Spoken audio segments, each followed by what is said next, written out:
Players grab hold of the locker room and they control the standard.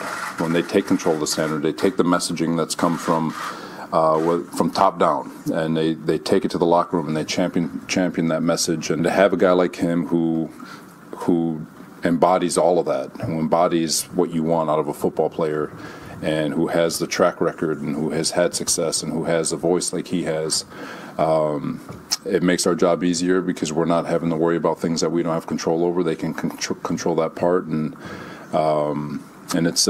because of it, it's awesome. Well, the Niners also have a rehabbing quarterback. Brock Purdy had his first throwing session today since off-season elbow surgery. You'll remember he was the last pick, Mr. Irrelevant, in the 2022 draft, then saved the Niners season after both Trey Lance and Jimmy Garoppolo went down. San Francisco counting on him this year, and his GM, John Lynch, speaking today about that throwing session. There's certain markers that you hit. He was 12 weeks out, and that meant it was time to throw. He did so and responded really well. He's just had one session thus far, but we're incredibly encouraged by that. And Brock's a worker. If you give him a task, he's gonna do everything in his power. As for best case scenario, we're just gonna kind of take it as it comes. But I mean, the hope is he's ready for training camp. The hope is he's ready for the regular season. We're not gonna do anything to put Brock in a situation where he's not fully healed. Other news making headlines, ESPN confirming that the Knicks will not extend the contract of GM Scott Perry. Since taking over as GM in 2017, New York has made the playoffs twice, including this past postseason. Bankrupt Diamond Sports Group did not pay its rights fee to broadcast Padres games, so Major League Baseball will now stream games. Diamond owns regional sports networks for 42 teams across multiple sports. And we're less than 100 days from college football, and now you can plan your first 3 weeks of the season. ESPN announcing that Florida and Utah will kick things off Thursday, August 31st. Texas at Alabama anchoring week 2 on September 9th. Longhorns had the Tide on the ropes last year before Quinn Ewers got hurt. Here's the week 1 of the college football slate on ESPN and ABC. It is loaded. Oklahoma is starting its final season in the Big 12 against Arkansas State. A reminder, the Sooners join the SEC next year. And LSU opening up with Florida State last year, with the Seminoles pulling off the thrilling upset. This one will be at a neutral site in Orlando. That game on ABC. They're all big facts. Welcome into SportsCenter. PTA is back in a second, but they're going to debate whether Jimmy Butler stands in the NBA after this postseason run. Only one more sleep until the finals, Kev. Plus, we break down the chemistry between the Yoke Championship. Media day for both teams today as we get you ready. The Heat are one of the most unlikely NBA Finals teams ever. They joined the 1999 Knicks as the only 8 seeds to get this far. Entering the playoffs, their odds were 150-1 to win the title, the longest odds of any team to reach the finals since the 1976 merger. The Nuggets, unbeaten at home. So far, 8 games this postseason on their home floor. They've won them all, but they are only 4-3 on the road since 1984 under the current playoff format. Only 4 teams went undefeated at home for an entire postseason. The most recent, the 2017 Warriors. And these teams have had very different roads to the finals. Miami will face 3 of the top 4 teams in the NBA from the regular season, while Denver will face 3 teams from the play-in. The Nuggets will face teams with a combined seeds of 27 this postseason, the highest for any team in a single playoff since seeding began in 1984. Don't tell Jokic, though, that they're the favorites. Who said that we are favorites? The media? Las Vegas. And Las Vegas told us that we were underdog before. It's not correct, I think. I think we are not the favorites. I think in the finals there is no favorites. This is going to be the hardest game of our life, and we know that, and we are prepared for that. We are preparing and prepare for that. So I think there is no favorites, and definitely I think we are not favorites in this series. I think they are not either. I think it's just the finals. There is no favorites in the finals, my opinion. I think we just don't care about what others think. I think we do what we do no matter what. I think we work hard no matter, the time, the place, the situation. I think we prepare ourselves, and we're well prepared to go into any situation, no matter where it is, what time. anything. We're prepared to do it. We've definitely had moments in this run where people thought we couldn't do it. People thought we weren't going to make this, we weren't going to do that.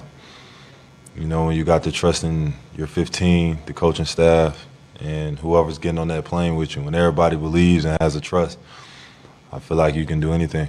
You know, we have 4 wins to go. We could keep that same mind state and stay focused. We can't get relaxed or can't get complacent. I think that's the biggest thing, or satisfied. You know, we haven't won a championship. So until then, stay in the right mindset and everything will come. You're both underdogs. Got it. Our reporters are standing by the two-headed monster of Youngmisuk, who's got the Nuggets, Nick Friedel, who's been on the Heat beat all postseason. And we'll start right there with Nick, who looks like he's joining us from a preschool graduation. But I'm being told that apparently he is in Denver. Nick, the Heat touched down in Denver yesterday. How are they feeling in advance of tomorrow night's Game 1? Oh, well, they feel so good. So calm, so cool, so focused on what they need to do. I listened to Eric Spoelstra and Jimmy Butler this morning. It was like they were talking after a shoot-around against the Pistons in December. Business as usual. This group knows that they belong here. Spoelstra said, look, if they want to start the game right now at the top of Everest, let's go. We don't care about the altitude. We know that we are the team that earned the right to be here. We know the work that we put in to get to this moment. Then you get to Jimmy. And now he says, hey, I don't get rattled. I know what this team can do. I don't care that we were the 8th seed. I don't care that nobody picked us to get to this point. I know that these guys can raise their game for the moment. And that belief and that confidence that has gotten Miami all the way to this point is only growing stronger by the day. So to listen to them and go through the up and down of the rotation and to see the looks on their faces in this moment, they aren't swayed, they are ready, and they believe they are going to win a title. And why wouldn't they? They're playing with house money. They made the finals despite being an underdog in their first 3 series. They're only the 3rd team in 35 years to accomplish that. Can they join the 95 Rockets and win it all? Because Denver has entered the chat, Kevin.